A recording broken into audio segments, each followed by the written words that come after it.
Have you ever looked into a forest and felt like it was looking back? The stillness of it all, yet somehow so loud. Darkwood captures this essence immaculately.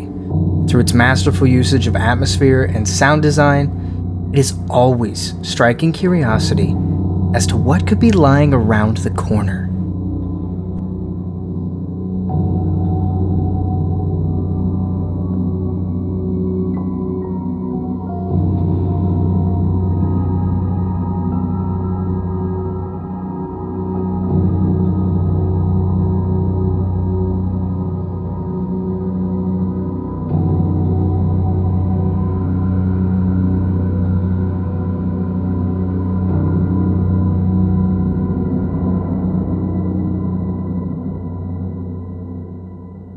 We start as the doctor and gain our bearings by checking our surroundings.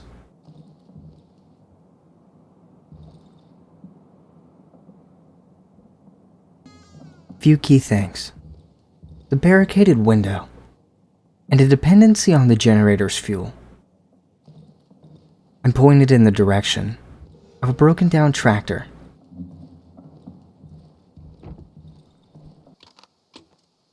As I step outside, I find that something has maimed my dog.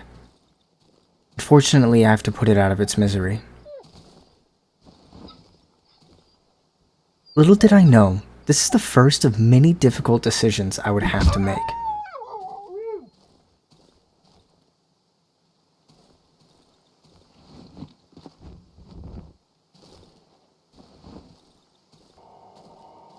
Continuing east in search of this tractor, a new face on the brink of death, clutching a key, lies on the forest floor.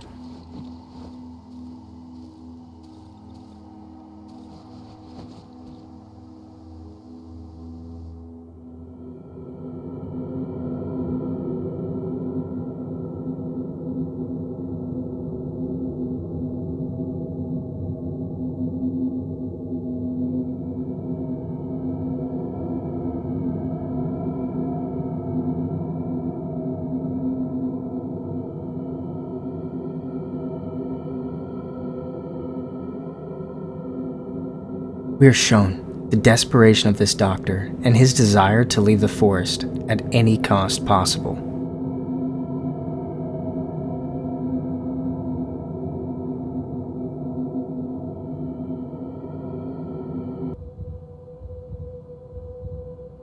I sometimes hear her voice. She's calling me. Calling me to return home.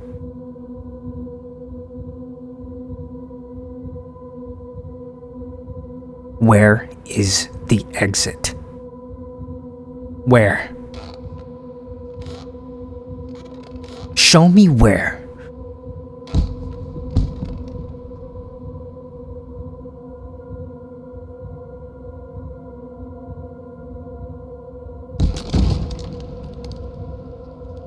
I'll kill you like a dog if I have to. Having stolen the key from him, the doctor leaves. And we find that the man lying on the forest floor wasn't a random person. He's our protagonist, luckily escaping the bindings, but needing to quickly arm ourselves as the onslaught of the first night begins.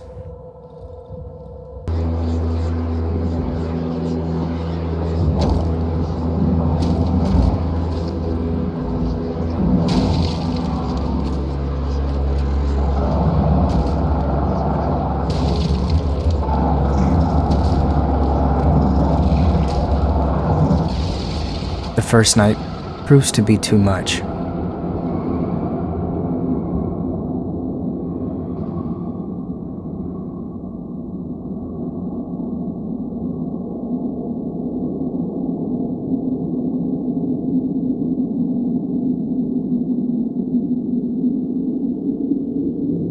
A friendly hand outreaches in our direction. A trader offering assistance in our time of need.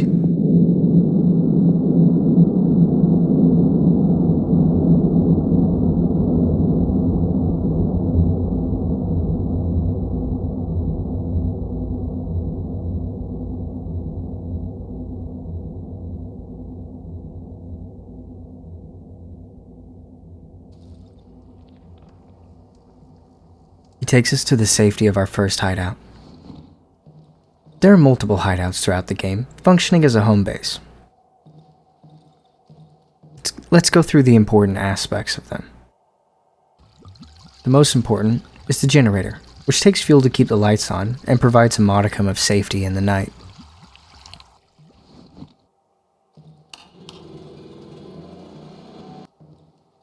Next is the oven. When lit, it emits a vapor that also helps protect our hideout during the night.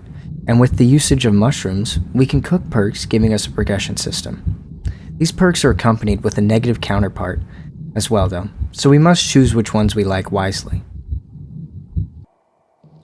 And lastly is the workbench. Any survival horror game needs one, and here we can upgrade our weapons and repair them. After getting acquainted, I head in the direction of the underground entrance marked on my map, learning that I need to pay attention where I'm stepping.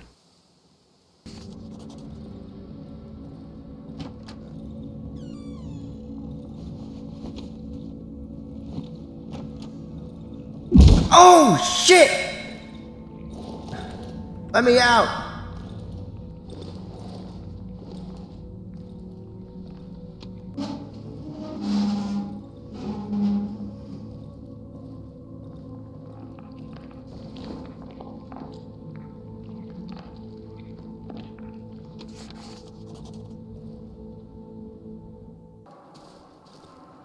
The underground is dark and damp, and I can hear the echoes of my footsteps bounce down the halls.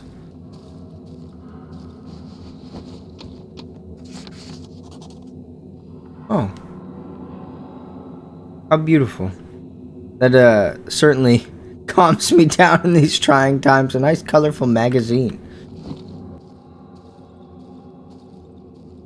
Soon though, I would find that I'm not in here alone.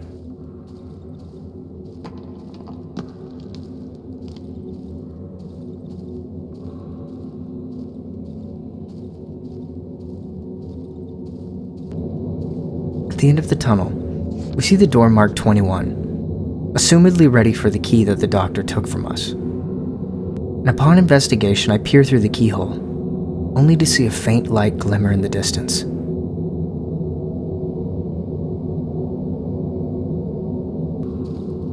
I return. It's time to find this doctor and get my key back. Okay. Dude, something's hit. Oh, what is that thing? I knew it. I knew there was something. I wasn't just gonna be gaslit. I'm gonna beat the fuck out of you. Hey, you like that? Huh? Go down. Go down. Oh shit, I gotta go. I'm gonna die. Ugh.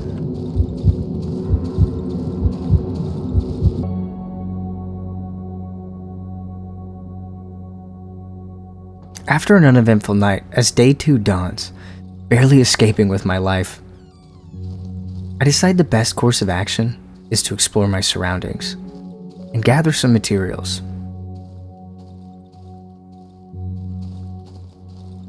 The first area I come across is a corn maze. Children of the corn.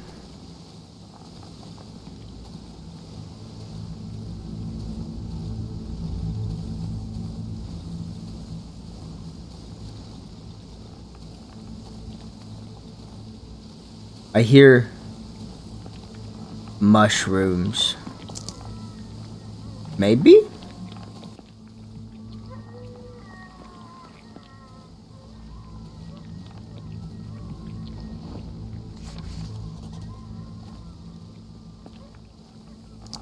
My preferential type of mushroom is the one that pulsates and throbs when I go to grab it.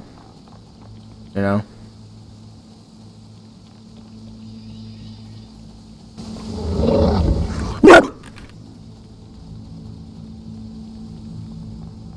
Search the crate. No! Oh shit! I fucking threw my mouse! Oh my god!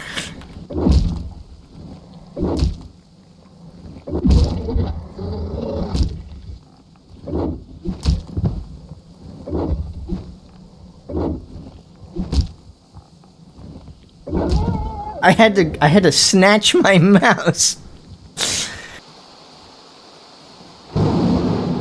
After courageously showing that ravenous dog, who's boss, I stumble upon the camp of seemingly his larger, slightly more sociable brother, the wolfman. He not only gives me a goal of entering and finding him in the silent forest, but he also has a lot of wares for sale. One of importance is the toolbox. Needed to get workbench level 2, and after my conversation with him and perusing his wares, I return to my hideout and retire for an uneventful night.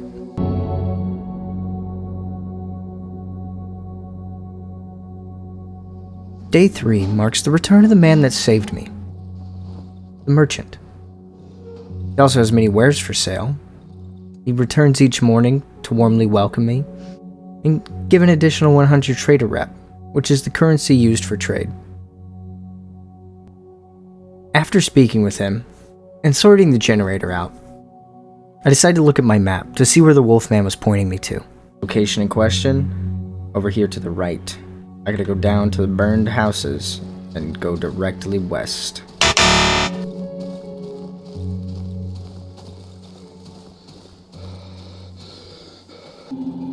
I find that the entrance to the silent forest, though, is blocked by a house with a peculiar infection. Luckily for me, next to the entrance was a Molotov, capable of cleansing this infection.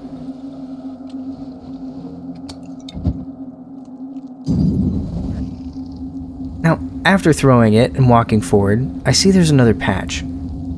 At this point, I assumed that I need another Molotov, because obviously, I have no other ways of clearing the vines with fire. So I top up the generator and head home, looking to find items I can trade for the toolbox.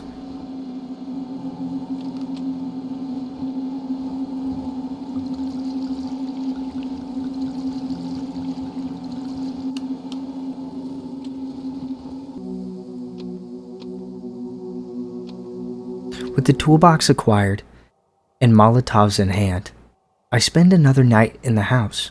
This night marks my first visitor. Multiple wandering savages find their way into the hideout, and I secure my safety after fighting them off.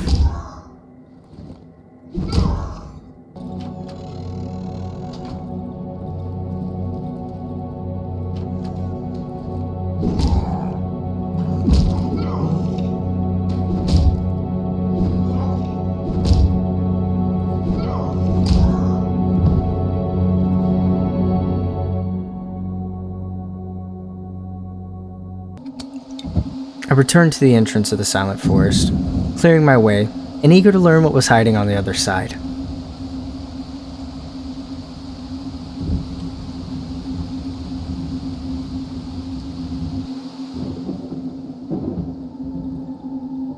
A locked door I need to find the combination for.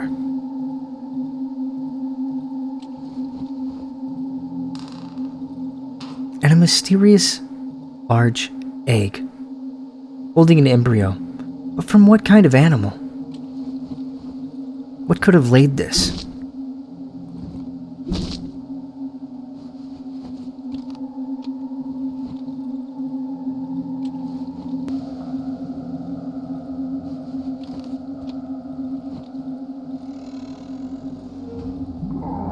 Additionally, hiding in the back room, a savage waited to ambush me.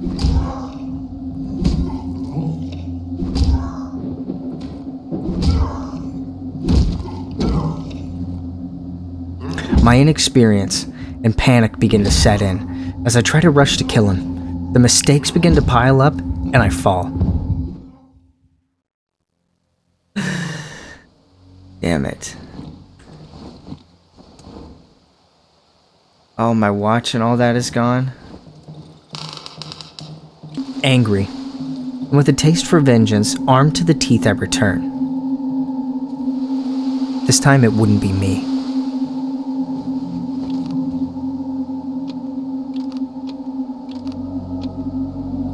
Ready for round 2, motherfucker?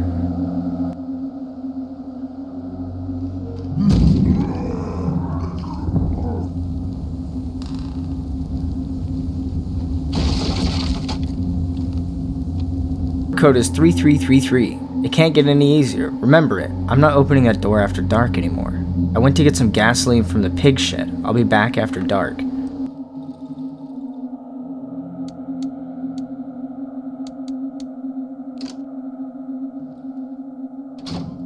At the edge of the silent forest, a sleeping man holds a map, showing the location of our next hideout.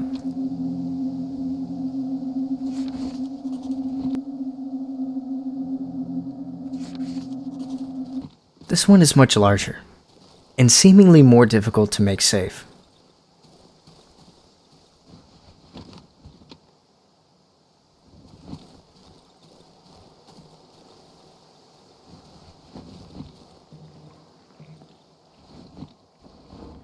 After some rudimentary preparations, I set off home with the goal of moving here tomorrow morning.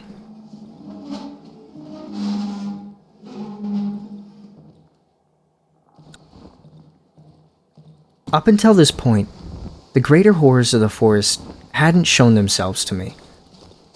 Although I would soon learn what can truly hide in the dark of the night.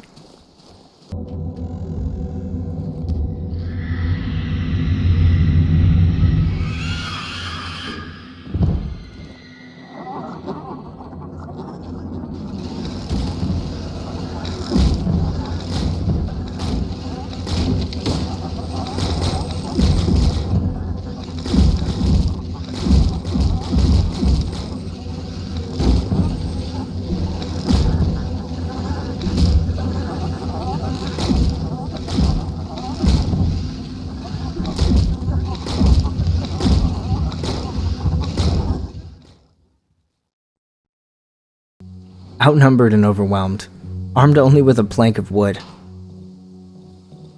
I awake in our first hideout once again. And even though the night was rough, I decided to continue with my original plan. Move to the second hideout. I received a tip that a bike bell within the workbench can summon a man that will help move all of the stored items from my previous hideout for the cost of a single bottle of alcohol.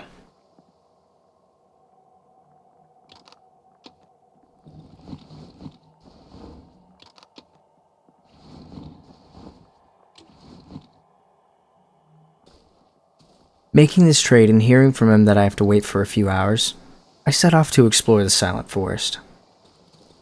First item on my list is to meet our friend the wolfman.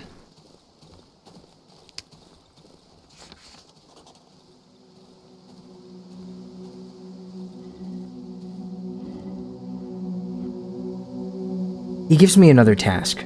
If I want my key back from the doctor, and his assistance to do so, I need to go to the village in the south and get a key from the chicken-obsessed woman for him. Following that info, I head south and run into a decently fortified compound filled to the brim with scrap. I begin scavenging.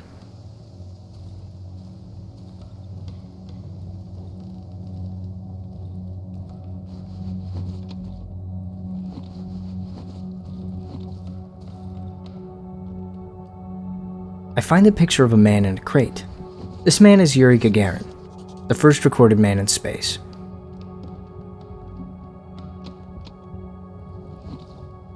As I continue deeper in, I hear a voice from beyond the door.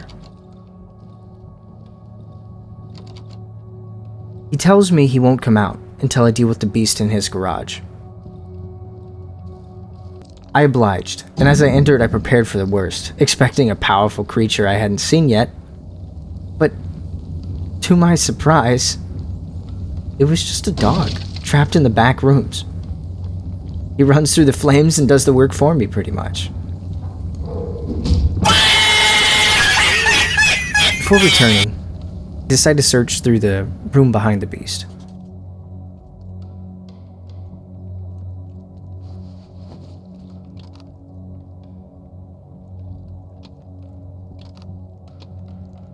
I find precarious schematics to a rocket, a slapdash hopeful attempt to escape this forest. With the quest complete, I meet a new friend. He goes by Pietrek, and he loves to tinker. The rocket plans are his, and he would like my help finding the final items he needs to complete its construction in return for my efforts. He has a lot of nice items for trade. On the dawn of day 10, I headed east to the edge of the silent forest, and found the entrance to the village the wolfman pointed me towards. On the outskirts, a lone woman sits in a burnt house with a broken doll behind her. As I begin to walk away, she tells me to kill the pig.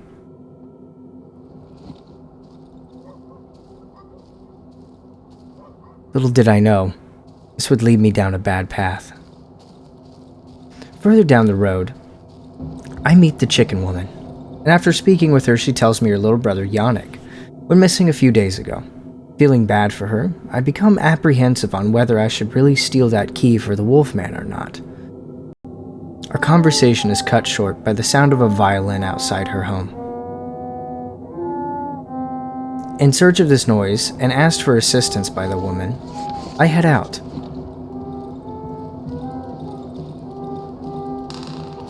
What I find is a boy, his body twisted and gnarled by the plague, attempting to soothe the woman in the room, he says. After speaking to the wolfman and this boy, I realize that's what he wants. The wolfman wants access to this beautiful woman. The same desire as the boy. He tells me that Yannick had a spare key to the room, and if I find him, I could find the key. Yannick was usually found around the well. I also receive a bit of information from the villagers that there are issues with the pig. I unfortunately misunderstood their plight.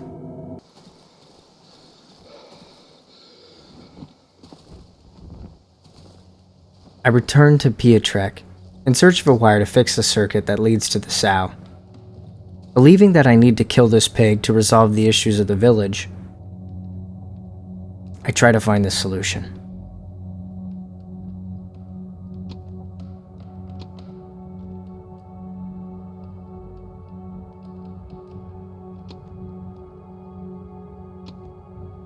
Led by my misunderstanding that the sow must die, I go to the pig farm, repair the circuit that leads to her, and power on the generator.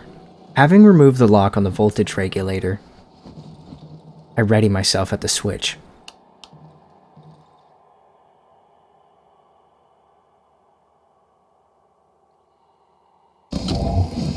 I push the button, giving her a blast of full power, and begin to hear the squeals and see smoke rise above the barn. Didn't know it yet, but I had made a grave mistake, killing the only consistent source of food for the village, and condemning them to starve.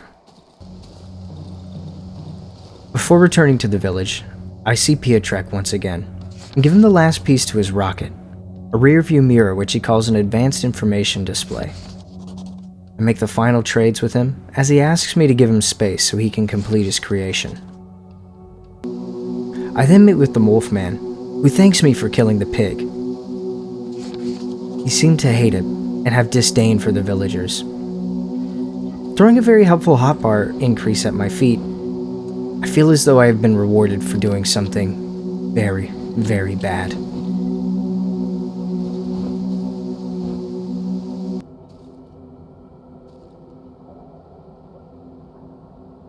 The next day piques my curiosity, so I return to the village, and I see the state. I'm told to speak with the mayor, and the reality of my actions set in, as all the villagers are more downtrodden and morose, wishing for the sow to return to life.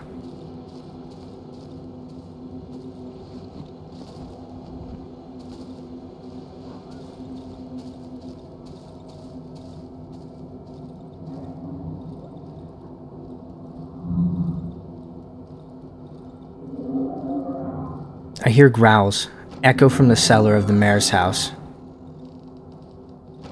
And feeling I must atone for what I've done, I descend the stairs.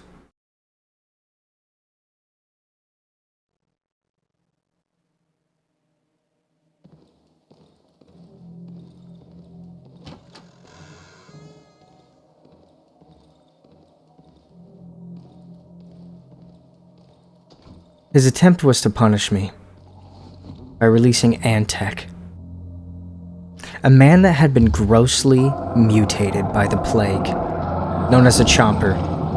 He was chained and used as an enforcer within the village.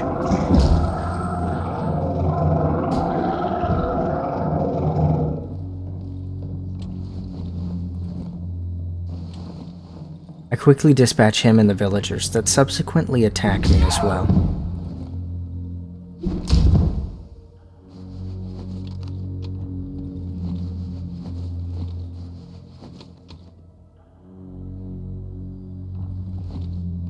Exiting the house and understanding the pain I've caused, I decide to collect the key from Yannick's house. Knowing that I have to enter through the well, I wanted to complete my affairs here. Although what I did not know is that this well would show the hypocrisy of the town, where they would cast a plague child down to live by themselves, but use a fully grown man to enforce their will. I hear it. I hear it.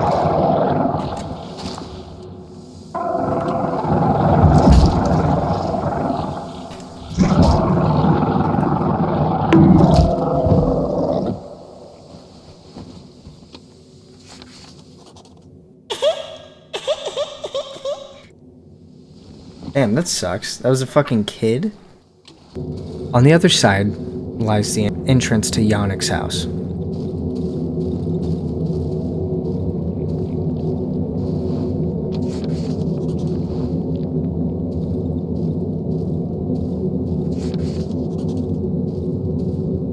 I emerge from the other side, within Yannick's house.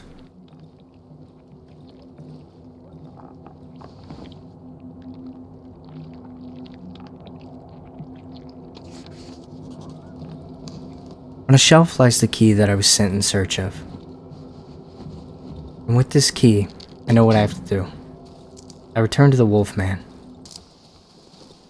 delivering it to him. He states he had doubted me, but is pleased with my actions, and to meet him in the western edge of the old woods once I arrive there. He then tosses the severed head of a chicken at my feet, requesting I deliver it to the woman within the hen house. Seemingly some sort of sick joke. At this point, I knew I was working with a man of pure evil. Instead of returning to the village, though, I decided what I needed to do is get out of the silent forest. And the man that can help me find the doctor just told me where to meet him.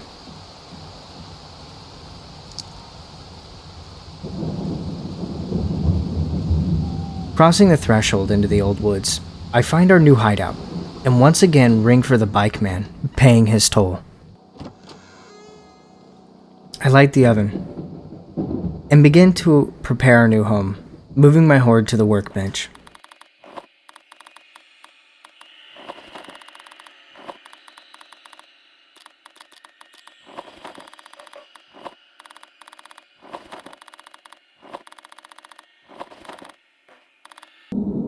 This is music.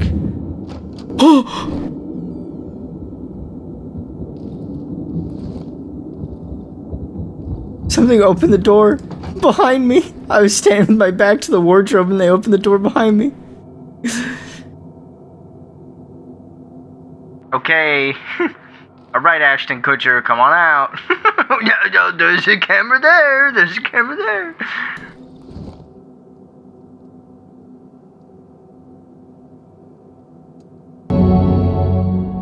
On a mission, I head west, entering the wolf's den immediately.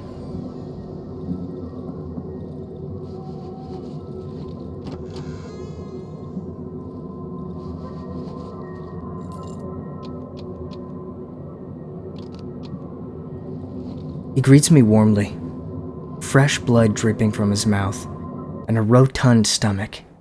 He laps my cheeks, eager that I have given him the greatest thing he lost. And with his help, I find my way to the doctor's home. Empty, filled with the remains of patients, garbage, and mold. I'm here in search of one thing: information for his location. He has my key, and I need it back.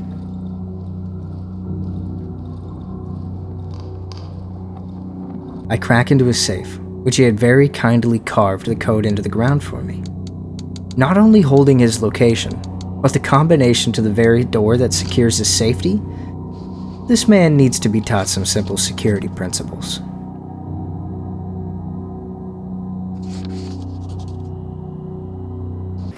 Wasting no time, I track him to the wrecked train car, just to the east of the road that leads to his house.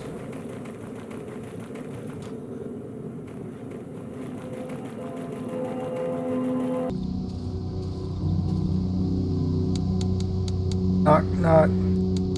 Motherfucker, I'm coming for my key.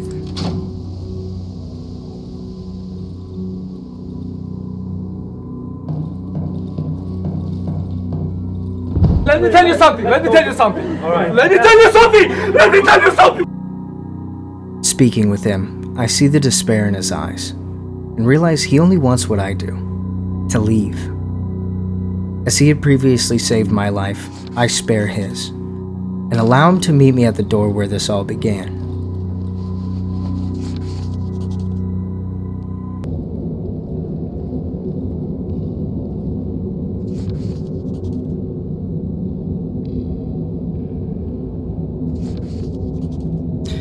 In the underground tunnel, we unlock the door and enter, eventually finding a man grossly connected to the ground, almost as if he was glued there. He tells me that all he wanted was to get back to his family, but that a huge talking tree has blocked his only way of leaving. He begins to say his head hurts, as he reaches up, denting his skull with his finger, the crunch of it echoing down the hall, as he pulls out a bullet.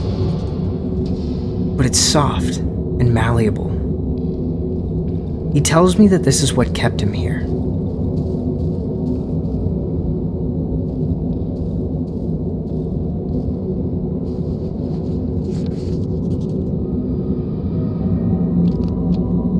Hearing this, the doctor leaves, entering an alternate path. As I attempt to follow, I find more bodies melded into the roots that lie at my feet.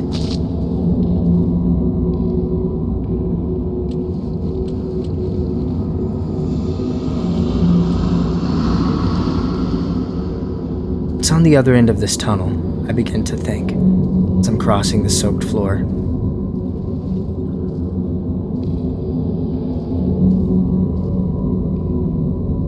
More forest, freedom, a wasted torch.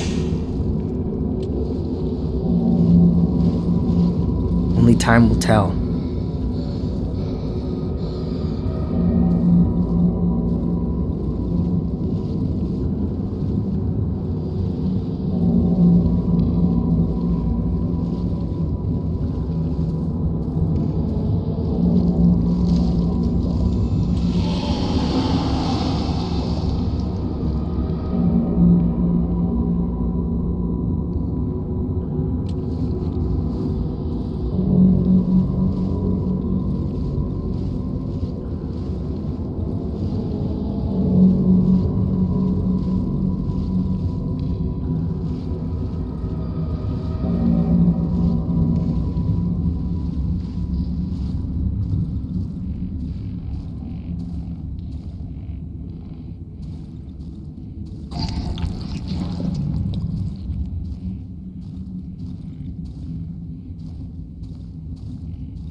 At the end, what lies in front of me is a set of stairs. Eager to see new challenges, I head up.